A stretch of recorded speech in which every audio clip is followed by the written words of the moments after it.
गुज़श्ता 24 घंटों में corona virus के मजीद 3,499 केसेस सामने आ गए हैं, जबकि गुज़श्ता 24 घंटों में 39 अमवात भी रिपोर्ट हो गई हैं। इसके साथ ही कोरोना पॉजिटिव रेट अब बढ़कर 8.16% तक पहुंच गया है।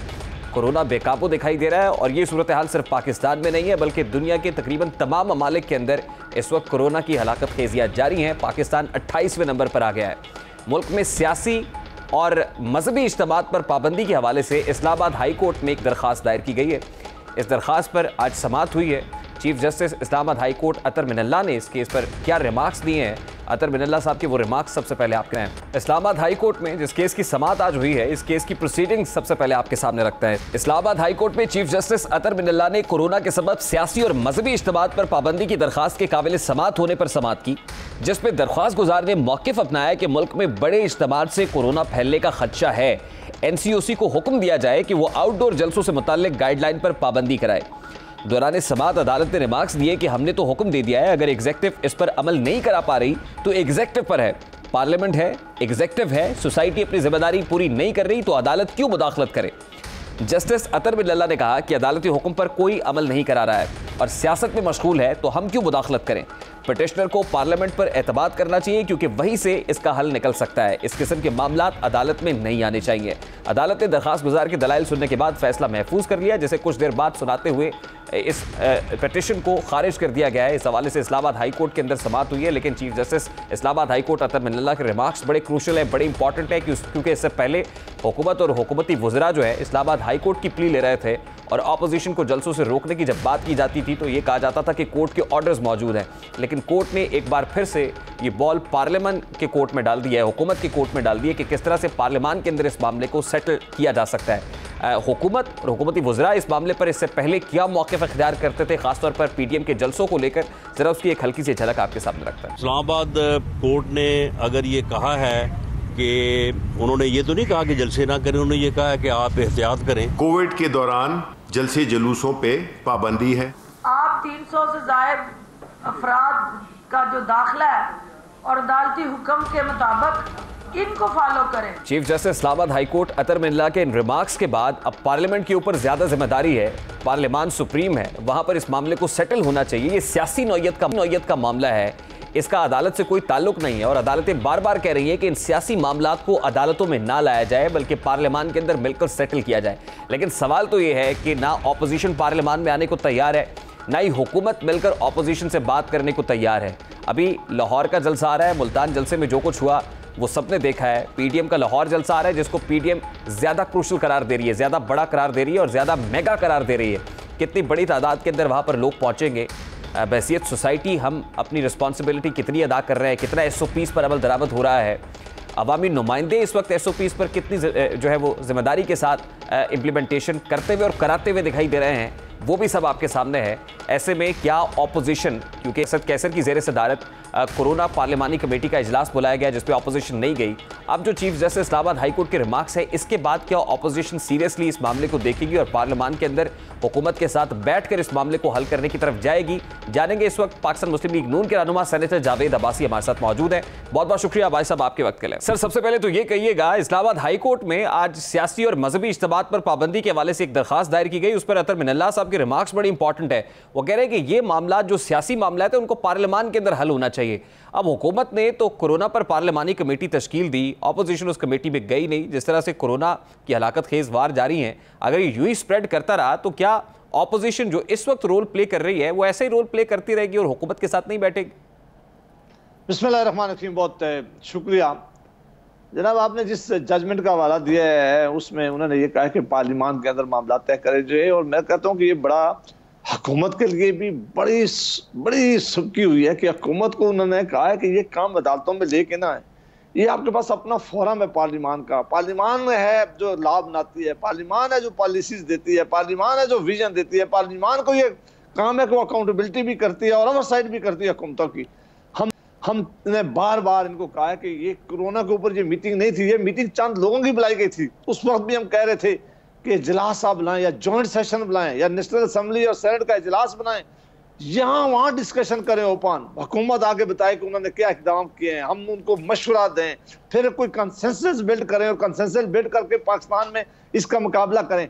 लेकिन जब भी कभी हमने इनको मशवरा दिया, आपने याद होगा कि जब नेशनल असम्बली की इलेक्शन के फौरन बाद शहबाज शरीफ साहब लीडर ऑफ द अपोजिशन मुंतखब हुए, उन्होंने उस वक्त तो प्राइम मिनिस्टर साहब को एक मशवरा दिया। उन्होंने कहा कि आप अपनी अकाउंटेबिलिटी का प्रोसेस जारी रखें, अकाउंटेबिलिटी की ड्राइव जारी रखें, आप कोई कंसेशन हमें ना दें, लेकिन मेहरबानी करें कि आए हम इकानमी के ऊपर चार्टर करें, हम इकानमी के ऊपर बैठ कर डिस्कशन करें, हम सारी जमातें मिलकर पॉलिसी बनाएं कि इस मुल्क को जो मसाइल हैं उनसे निकालें।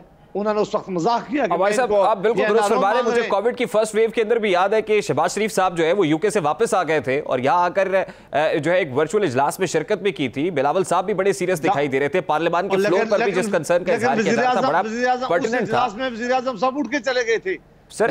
पाकिस्तान ने जब कोरोना की सेकंड वेव ज्यादा शदीद बताई जा रही है, ऐसे में पीडीएम लाहौर के अंदर एक और पंडाल सजाने जा रही है और कहा जा रहा है कि 100 से उसको मल्टीप्लाई कर ले मुल्तान जलसे में जो ऑडियंस मौजूद थी, तो ऐसे में आपको नहीं लगता कि ये एक नॉन सीरियस एटीट्यूड है?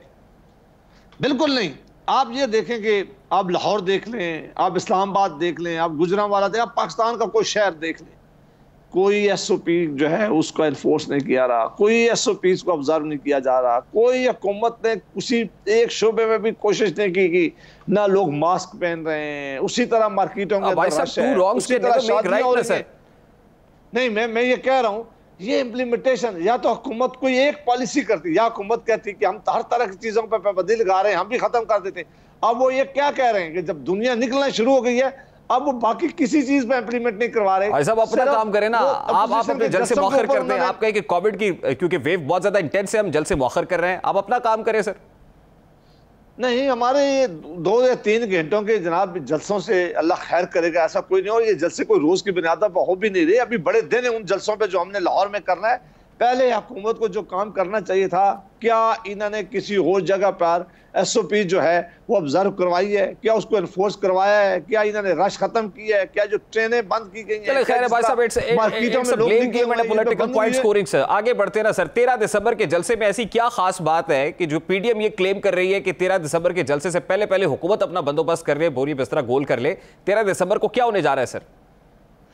देखिए जी, हुकूमत ने पैनिक हुई है, उसका मुजाहरा आपने मुल्तान के देखा है, उसका जलसा आप शावर में आपने देखा है। हुकूमत पूरी कोशिश करती रही है कि हम इन जलसों को किसी तरह रोक लें। पहले इमरान खान साहब कह रहे थे कि इनके साथ तो लोग ही नहीं है, ये क्यों नहीं जलसे करते, इनके साथ अगर लोग हैं तो ये अवाम में जाएं, मैं इनको कंटेनर भी प्रोवाइड करूंगा। अब उन्हें हम उनके कह रहे हैं कि प्राइम मिनिस्टर साहब हमें आपको कंटेनर नहीं चाहिए, आपकी कोई फैसिलिटेशन नहीं चाहिए, मेहरबानी करके आप अपोजिशन के जलसे होने दें। अगर हमारे जलसे नाकाम होते हैं तो आप दुनिया को दिखाएं कि नहीं, इनके पास तो लोग ही नहीं आते, ये तो लोग हैं ही नहीं इनके साथ। अब इनके लिए मसला ये क्या हो गया है कि पूरे पाकिस्तान के लोग निकल पड़े हैं। वो निकले क्यों है कि इस वक्त पाकिस्तान में सख्त महंगाई है, इस वक्त पाकिस्तान में गुर्बत फैल रही है, इस वक्त बेरोजगारी फैल रही है। आप देख लें कि जो चीनी, आटे, दवाइयों की कीमतें आप देख लें, बाकी रोजमर्रा की चीजें आप देख लें कि वो कहाँ पहुंच गई है।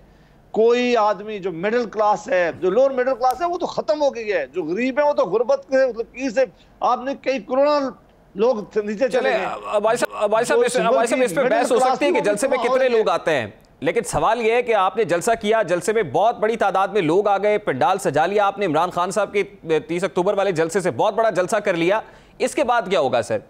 इससे बात ये होगा कि ये अवामी रिफरेंडम होता है, ये हुकूमतों के खिलाफ इस तरह के जलसे होते हैं, लेकिन हुकूमतें जाए नहीं करती सर। हुकूमतों को बनाया जाता है कि आपकी पॉलिसी से लोग खुश नहीं है, ये लोग आपके खिलाफ खड़े हो गए हैं, आप मेहरबानी करके खुद इसका रास्ता निकालें। अगर खुद नहीं रास्ता निकालेंगे तो फिर लोग लाहौर से और पूरे पाकिस्तान से इस्लामाबाद की तरफ आएंगे आपसे की छुट्टी करवाने के लिए।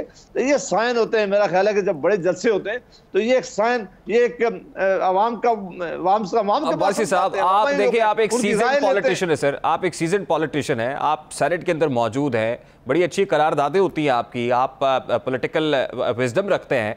आप खुद ही कहिए सर कि कोई आईनी और जमहूरी रास्ता है इस वक्त ऑपोजिशन के पास, पीडीएम के पास, हुकूमत को घर भेजने का, बजाय सवाए इसके कि वो जलसे मुनक्किद करा ले या फिर लॉन्ग मार्च का रास्ता ले ले? देखें, आपने बड़ा अच्छा सवाल पूछा। ये कई इसके तरीके, सबसे पहले ये इशू जो आज हम जलसों में किए गए, ये इशू वो थे जो हमने पार्लियामान में उठाए। इशू क्या है हमारा इस वक्त? सबसे बड़ा है महंगाई का, गुर्बत का, पाकिस्तान में इन्वेस्टमेंट नहीं आ रही, पाकिस्तान की इकानमी गिर रही है, गवर्नेंस के सीरियस इशू है, करप्शन, कारोबार पे लोगों ने दवाइयों की कीमतों में, चीनी की कीमतों में, आटे की कीमतों में कमाए, कोई सुनने वाला नहीं है। जब पार्लियामान को बार बार पार्लियामान के अंदर ये मामला उठाए तो इन्होंने नहीं सुने। अब हम अवाम के पास गए, अवाम से कहा है, अवाम से पूछा है कि क्या ये हुकूमत डिलीव करने में नाकाम हो गई है, हमें कोई और इकदाम उठाने चाहिए, ये हमारा तरीका है। अब अवाम कह रही है कि यस, उसके बाद हमारे कोई भी इकदाम उठाएंगे वो आईनी इकदाम उठाएंगे, वो जमहूरियत को खतरा नहीं डालेंगे। कोई गैर सब अवाम आपको क्या कह रही है, या आप क्या पल्स ले रहे हैं, क्या गेज कर रहे हैं? इमरान खान साहब ने किए थे। अगर आप ये समझते हैं कि अवाम वाकई ये कह रही है कि आपको नेक्स्ट स्टेप लेना चाहिए, तो अगला कदम क्या होगा आपका? फिर हमारे पास कई ऑप्शन है। वो ऑप्शन में है कि हम ब्लॉक सारी अपोजिशन रिजाइन कर सकती है। कोई इतने मुल्क में बाई इलेक्शन नहीं हो सकते, हुकूमत खुद बहुत खत्म हो जाएगी। वोट ऑफ नो कॉन्फिडेंस ला सकते हैं किसी सूबे और मरकज में, वो हमारे पास ऑप्शन मौजूद है। और कोई और ऑप्शन भी हो सकती है, लेकिन वो जो भी ऑप्शन होगी वो जमहूरी होगी, वो आईनी होगी, गैर आईनी किसी इकदाम की सपोर्ट नहीं करेगी। चले भाई साहब, ये बड़ी अच्छी बात है, और मेरा ख्याल है कि इस वक्त जो बेस्ट ऑप्शन और बेस्ट सूटेड ऑप्शन आपके पास इस वक्त मौजूद है वो तो इस्तीफों वाला ही है कि सारे मिलकर कलेक्टिव डिसीजन करें, रिजाइन करें पार्लियामान से, तो हुकूमत के लिए बड़ा चैलेंजिंग हो जाएगा। क्या तमाम तर जमातें मुत्तफिक हो जाएंगी इस्तीफे देने पर? बिल्कुल, अगर ये जमातें इखलास रखती हैं, अगर इनको जाहिर है, अगर ये इस पीडीएम के जब इस प्लेटफॉर्म पर सारी इकट्ठी हुई हैं, सब ने कहा कि ये काम करेंगे, और मेरा ख्याल है कि जो भी फैसला होगा किसी को बैकआउट नहीं करना चाहिए, और यही एक इकदाम किया जा सकता है। ये एक्सट्रीम इकदाम होगा, लेकिन अगर अपोजिशन अपना ये इकदाम करने में एहतिजाज फील करेगी तो फिर उनके अपने बयानिए में बड़ा फर्क पड़ेगा। मेरा नहीं ख्याल कि जब वक्त आएगा तो कोई भी पीछे हटेगा। तो भाई साहब, ये मशवरा आप ऑपोजिशन की तमाम तर जमातों को दे रहे हैं कि अगर वो इससे मुनरिफ होंगी तो उनके अपने बयानिए को डेंट पड़ेगा। ये पैगाम आपका पाकिस्तान मुस्लिम लीग नून, पाकिस्तान पीपल्स पार्टी और सबके लिए?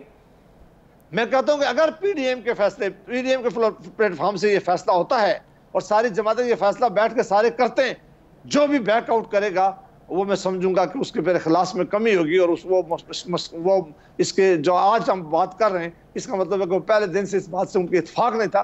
मेरा नहीं ख्याल कि कोई इससे पीछे हटेगा। मुझे आज भी यकीन है कि अगर पीडीएम के प्लेटफॉर्म पे कोई फैसला होगा, सारी सियासी जमातें जो हैं वो मानेंगी इंशाअल्लाह। भाई साहब, वन लास्ट क्वेश्चन। देखिए, टाइमलाइन दी जाती रही है जलसों के अंदर, कभी कहा गया कि दिसंबर बड़ा इंपॉर्टेंट है, दिसंबर में हुकूमत चली जाएगी। मरियम बीबी ने कहा जनवरी बड़ा इंपॉर्टेंट है, जनवरी में हुकूमत जा रही है। अब कोई भी इंतहाई इकदाम आप लेते हैं तो यकीनन या तो दिसंबर के आखिर में होगा या फिर जनवरी में होगा। क्या टाइमलाइन वजह कर रखी है? इस्तीफे देने तो कब देने हैं, वोट ऑफ नो कॉन्फिडेंस की मुहिम चलानी है तो कब लेके आनी है? देखिए, ये मीटिंग जो है वो पीडीएम के मुख्तलिफ प्लेटफॉर्म पे मुख्तलिफ मीटिंग्स होती हैं, उस पर ये फैसले होते हैं। ये फैसला ज़रूर होगा। मैं तारीख या डेट ना शायद दे सकूं, लेकिन मुझे यकीन है कि ये महीने जो आप कह रहे हैं ये महीने बड़े इंपॉर्टेंट हैं और इन्हीं महीनों में फैसला करना होगा। सब कोई ना कोई तजवीज़ तो ज़ेरे गौर होगी ना, और उसी तजवीज़ की बिना पर, उसी पल्स की बिना पर मरियम बीबी जलसे में कोई ना कोई बात कहती होंगी, ये ऑपोजिशन की दीगर। बिल्कुल है, मैंने ये कहा कि ये सारे कार्ड जो हैं, ये सारी ऑप्शन मौजूद हैं। ये ऑप्शन किस दिन एक्सरसाइज करनी है, ये फैसला जो है वो ये मुतफिका बैठकर पीडीएम के प्लेटफॉर्म पे होगा। ठीक है, बहुत बहुत शुक्रिया भाई साहब आपके वक्त के लिए। पाकिस्तान मुस्लिम लीग नून के सीनियर रहनुमा सेनेटर जावेद अब्बासी हमारे साथ मौजूद थे। गुफ्तगू आपने सुनी। साबिक वजीर खजाना इसहाक डार के बीबीसी को इंटरव्यू का मामला ताहाल नहीं थमाया। आज उन्होंने दावा किया है कि बीबीसी ने उनके इंटरव्यू का अहम हिस्सा सेंसर कर दिया है। साथ ही उनका यह भी कहना था कि उन्हें जिस मौजू पर बात के लिए बुलाया गया था उस पर शुरू में एक आध सवाल ही किया गया। इसहाक डार ने इल्जाम आयद किया है कि बीबीसी हार्ड टॉक के मेजबान स्टीफन सेकर खुद तैयारी नहीं करके आए थे। उन्होंने अपने एजेंडे को ठोंसाया और लिखे हुए सवाल मुझ पर फेंकते रहे। ऐसा महसूस हो रहा था कि जैसे वो मुझे मुजरिम करार देना चाहते हैं। इसहाक डार के मुताबिक उनके मीडिया मैनेजर ने इस हवाले से बीबीसी को एहतजाजी खत भी लिख दिया है, जिसमें उन्होंने अपना मौक़िफ़ पेश किया है और सूरत हाल पर एहतजाज रिकॉर्ड कराया है। इसहाक डार के इल्ज़ामात और दावों में किस हद तक सदाकत है, वो अपने दावों के जरिए क्या साबित करना चाहते हैं, बीबीसी को लिखे गए खत की हैसियत क्या है, इसहाक डार की जानिब से जो सवालात उठाए गए हैं यकीनन इनके जवाबात तो बरतानवी नशरियाती इदारे बीबीसी को देने हैं। इसहाक डार के इस इंटरव्यू के बाद सोशल मीडिया पर एक और जंग छिड़ गई है। पाकिस्तान तहरीक इंसाफ जो मीडिया की बदौलत इक़्तिदार में आई, लेकिन इक़्तिदार में आते ही तहरीक इंसाफ ने सबसे ज़्यादा मीडिया ही को निशाना बनाया है। दुनिया भर में हुक्मरान जमातों और सियासी कारकुनान की जानिब से सहाफ़ियों को निशाना बनाना मामूल की बात है। हुकूमत के इल्ज़ामात किसी सहाफ़ी के लिए तमगे से कम नहीं होते। सहाफ़ियों पर इल्ज़ाम आयद करने वाले अक्सर अफराद और सियासी कायदीन हमेशा पसे पर्दा रहते हैं, मगर पाकिस्तान में सियासी जमातों के जोशीले कारकुनान डंके की चोट पर सहाफ़ियों को धमकियां देते हैं, उनके खिलाफ ट्रेंड्स चलाते हैं। इतनी दीदा दिलेरी के बावजूद ये सब कुछ इनफरादी तौर पर होता है, लेकिन गुज़श्ता रोज़ तहरीक इंसाफ के तस्दीक शुदा ट्विटर अकाउंट से, वेरीफाइड अकाउंट से 2 ट्वीट्स की गई हैं। पहली ट्वीट में उन सहाफ़ियों की फहरिस्त चस्पा की गई है जो हुक्मरान जमात के मुताबिक वो एंकर्स और मीडिया के लोग हैं जो बदउनवान लोगों का बयानिया चलाते हैं। इस अकाउंट को फॉलो करने वालों को हिदायत की गई है कि चलें इनके नाम बुलंद और वाज़ेह अंदाज में लें। इसी वेरीफाइड अकाउंट से एक और ट्वीट की गई है। इस दूसरी ट्वीट में चंद सहाफियों के नाम शामिल किए गए हैं और लिखा गया है कि इस फहरिस्त में शामिल सहाफियों की बजाय हमें ऐसे बहादुर और बेबाक सहाफियों की हिमायत करनी चाहिए जो सच और इंसाफ की जंग लड़ रहे हैं। तहरीक इंसाफ के ऑफिशियल अकाउंट से ऐसा पहली बार हुआ है। मेरे रियासत, ये आपके सोचने का मकाम है कि आपके टाइगर्स आपकी जमात का प्लेटफॉर्म इस्तेमाल करके किन रवैयों को फरोग दे रहे हैं। आपकी पार्टी सहाफियों को निशाना बनाकर गालम गलोच के जरिए सोचती है कि सहाफी डर जाएंगे और तनकीद नहीं कर सकेंगे और लोगों को ये नहीं बता सकेंगे कि पाकिस्तान के क्या हालात हैं और पाकिस्तान में हुकूमत कैसे चल रही है।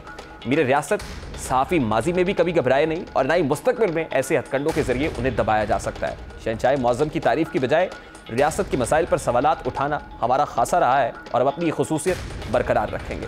अभी एक ब्रेक लेंगे और ब्रेक के बाद जब वापस आएंगे तो फिर प्राइवेट अस्पताल किस तरह कोरोना क्राइसिस में भी गरीब आदमी का इस्तेहसाल कर रहे हैं, इस मामले को उठाएंगे। इस ब्रेक के बाद हमारे साथ हैं।